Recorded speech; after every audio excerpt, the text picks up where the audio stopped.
তেওঁৰ বিদেহী আত্মাৰ কাৰণে আমি দোৱা কৰিছোঁ, য'তে থাকক তেওঁ যেন ভালদৰে থাকে, শান্তিত থাকে। আৰু এই কেণ্ডেল মাৰ্চ লাইটটো ইয়াৰ উদ্দেশ্য এইটোৱে যে আমাৰ অঞ্চলত যেন শান্তি হৈ থাকে। যোৱা এবছৰত প্ৰায় এইটো চাগে দ্বিতীয়টো হত্যাকাণ্ড। গতিকে আমাৰ অঞ্চলৰ কাৰণে চিন্তনীয় এটা বিষয়, সমাজৰ কাৰণে এটা চিন্তনীয় বিষয়। আজহাৰ আলীৰ মৃত্যুৰ লগত খালি এটা তেজাল ডেকাৰে মৃত্যু হোৱা নাই, কিন্তু এটা সপোনৰ মৃত্যু হৈছে, আশাৰ মৃত্যু হৈছে, তেওঁৰ পৰিয়ালৰ সপোনৰ মৃত্যু হৈছে। তেওঁ বহুত কষ্ট কৰি পেলাই গুৱাহাটীত দুটা শ্বিফ্ট কৰি নিজৰ পৰিয়ালক ভালদৰে চলাবলৈ যত্ন কৰিছিলে। সেই সপোনবোৰৰ মৃত্যু হৈছে, হত্যা কৰিছে। ইতিমধ্যে দুজন আসামীক গ্ৰেপ্তাৰ কৰা হৈছে।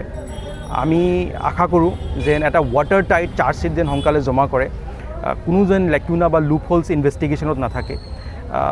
এনেকুৱা ধৰণৰ চাৰ্জশ্বিট হওক যেন আসামী যিমান আসামী আছে চবৰে যেন শাস্তি হয়, কঠোৰ মানে হাৰ্শেষ্ট পানিছমেণ্ট আমি এক্সপেক্ট কৰোঁ। আৰু সেইটো তেতিয়া হ'ব যেতিয়া চাৰ্জশ্বিটটো ৱাটাৰ টাইট হ'ব। গতিকে আমি আশাবাদী যে আৰক্ষীয়ে কেছটো ভালদৰে তদন্ত কৰিব আৰু এটা ৱাটাৰ টাইট চাৰ্জশ্বিট আৰক্ষীয়ে ফাইল কৰিব অতি সোনকালে।